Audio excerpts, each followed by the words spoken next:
শ্রী প্রণব দেব Varma BA স্টেটের উনি convener. তো আমি সবাইকে রিকোয়েস্ট করব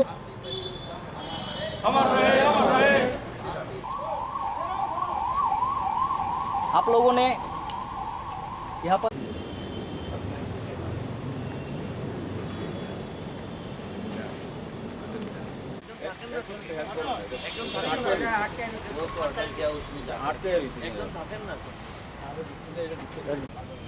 ভারতীয় মজদুর সংঘের সঙ্গে ওতপ্রোতভাবে জড়িত হয়ে এফিলিয়েটেড হয়ে কাজ করে যাচ্ছে শ্রমিকরা, বিশেষ করে বিএসএনএলে কর্মরত শ্রমিক কর্মচারী যারা আছেন তারা যেন বিভ্রান্ত না হয়। একটা দীর্ঘ সময় পর্যন্ত আমরা লক্ষ্য করেছি এখানে আমার ভাইয়েরা বোনেরা যারা এখানে উপস্থিত আছেন তাদেরকে মিথ্যা সংবাদ দেওয়া হতো, মিথ্যা প্রচার তাদের মধ্যে করা হতো। এতে বিভ্রান্ত হয়ে তারা বিভিন্ন সময়ে বিভিন্ন ভুল পদক্ষেপ দিয়েছে, যার জন্য তাদের অনেকেরই স্বার্থ ক্ষুণ্ণ হয়েছে বিভিন্ন সময়ে।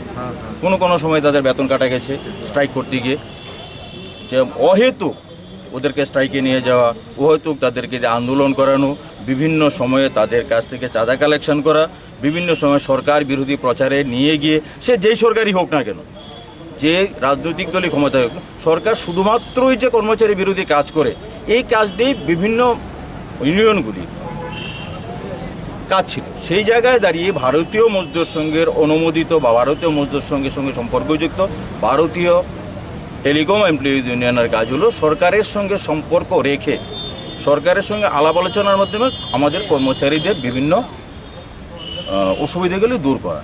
এর মধ্যে আপনারা জানতে পারবেন আর কিছুক্ষণ বাদে আমাদের যে প্রকাশ্য অধিবেশন আজকে সমাবেশ হবে, সেখানে এগুলি নিয়ে বিস্তৃত আলোচনা হবে।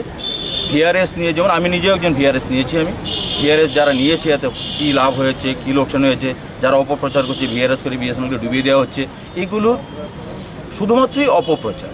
এইগুলি সম্বন্ধে আলোচনা আজকের অধিবেশনে হবে।